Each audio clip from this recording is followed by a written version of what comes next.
حضرت پیر صاحب، حضرت امام جعفر صادق کی جو مجتہدانہ شان ہے، جس طرح ذکر ہوا، آپ کا تفقہ اور علم فقہ کے لیے کوئی ایک آدھ علم پر تو کفایت ہوتی نہیں ہے، ارشاد فرمائیے۔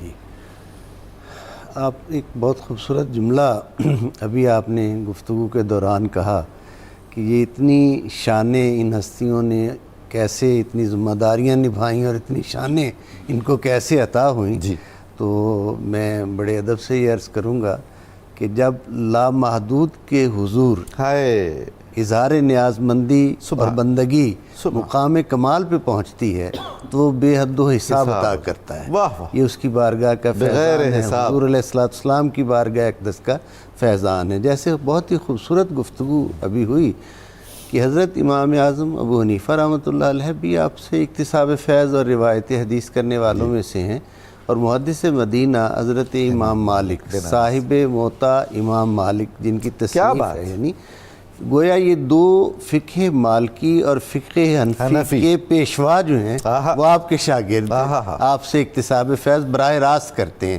باقی ہستیوں نے بھی آپ سے اکتساب فیض بالواسطہ یا بلا واسطہ کیا، ان دو ہستیوں کا تو خاص طور پر آپ کے تذکرے میں جو آتا ہے۔ حضرت امام محمد جعفر الصادق علیہ السلام نے جس طرح قرآن حکیم کے بے پناہ علوم کا فیض تقسیم کیا، وہیں آپ نے خواص کے حلقہ میں حروف مقطعات پہ بھی کچھ گفتگو فرمائی۔ اس کا تذکرہ بہت ڈھونڈنے سے ملتا ہے۔ مثال کے طور پر آپ کے ایک جیسے آپ ہمیں ڈھونڈنے سے ملتے ہیں، آپ کے بہت ہی ایک نیازمند اور بہت ہی مخلص خادم نے ایک دن عرض کیا کہ حضور حضرت امام حسین علیہ السلام کی تذکار شہادت قرآن حکیم میں کس جگہ پائے جاتے ہیں؟ اچھا، تو آپ نے فرمایا قرآن حکیم کے حروف مقطعات میں جو ایک بابرکت حرف ہے کاف ہا یا عین صاد، اس میں سارے کا سارا حضرت امام حسین علیہ السلام کی شہادت کی شانیں ہیں۔ اللہ اکبر۔ اس نے حیرت سے عرض کیا کہ حضور کچھ ارشاد فرمائیے، تو آپ نے فرمایا کاف مقام شہادت کا ذکر کر رہا۔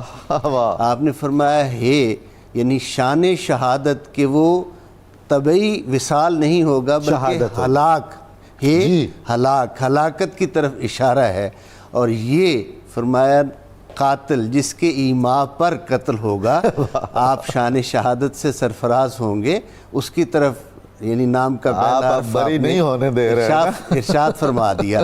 دوسرا اس کے بعد پھر فرمایا کہ آپ کی شان شہادت کیا ہے؟ عین عطش، حالت پیاس میں شہادت ہے، اور عظمت شہادت کیا ہے؟ صاد، صبر کی منزل پر آپ فائز ہیں۔ فرمایا اسی ایک اسم مبارک میں، اسی ایک لفظ میں پوری حضرت امام داستان حسین علیہ کربلا السلام کی، یعنی یہ وہ فیض ہے جو آپ نے فرمایا نا، ابھی آپ فرما رہے تھے کہ علوم نبوی اور علوم مرتضوی، یہ وہ فیض ہے جو اس گھرانے کو عطا ہوتا ہے اور پھر اس گھرانے کے ذریعہ سے آگے امت میں پہنچتا ہے اور تقسیم کیا جاتا ہے۔ یہ ایک جعفر نے، ابو منصور نے یہ کیا کہ ایک حکیم کو بلایا ہندوستان سے کہ امام جعفر الصادق علیہ السلام کو معاذ اللہ عاجز کیا جا سکے۔ تو اس حکیم سے جب آپ کو بھی بلایا، آپ دربار میں آئے، تو اس نے کہا پوچھو کچھ سوال۔ حضرت امام جعفر الصادق علیہ السلام نے فرمایا کہ تو مجھ سے کیا سوال پوچھے گا اور تیرے پاس کون سا علم ہے؟ اگر تو بتانا چاہتا ہے تو کوئی بات بتا۔ اس نے ایک بات کی، آپ نے اس کے 10 آگے سے استدلال 10۔ اس نے کہا کہ میں آپ سے کچھ پوچھنا چاہوں گا۔ آپ نے فرمایا ہاں پوچھ۔ اس نے جو بات آپ سے پوچھی وہ آپ نے ارشاد فرمائی۔ ایک اہم نقطہ آج کے پروگرام کا تحفہ ضرور۔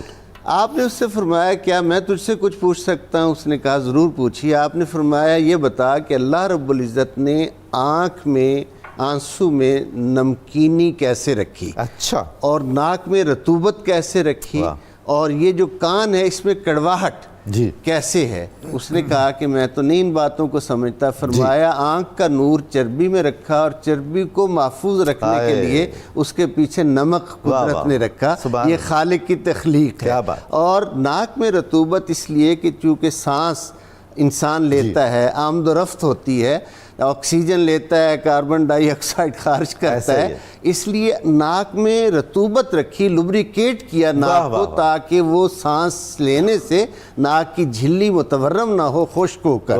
اور فرمایا کانوں میں کڑواہٹ، چونکہ زمین پر لیٹنے کا رواج تھا، فرمایا کڑواہٹ اس لیے کانوں میں رکھی کہ اگر کبھی کوئی حشرات الارض میں سے کیڑا کان کے اندر جانا چاہے تو کڑواہٹ مانے ہو اور وہ واپس لوٹا ہے. اس نے کہا یہ علم آپ نے کہاں سے لیے؟ فرمایا یہ علم وحی کے ذریعہ سے میرے جد امجد حضرت محمد مصطفیٰ صلی اللہ علیہ وآلہ وسلم کو عطا ہوئے اور ان سے ہم تک پہنچے.